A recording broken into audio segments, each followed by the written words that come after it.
got a 1978 Harley Davidson 250 MX. And not very competitive in their time. We'll take some close-up look at this. This has the Aramaki two-stroke engine in it. Earlier on, I think I posted a video that talked about Rex Dayton racing these. Others did as well. Again, not super competitive, but highly collectible these days. You can see the special Harley Davidson plastic on it.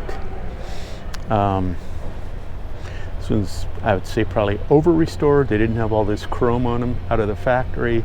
It's also the less desirable.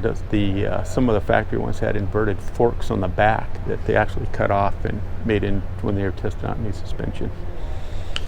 But just very interesting motorcycle. It's indicative of the late 70s, early 80s, when all sorts of new developments were going on, trying to get as much suspension travel as possible before everyone went to the monoshocks.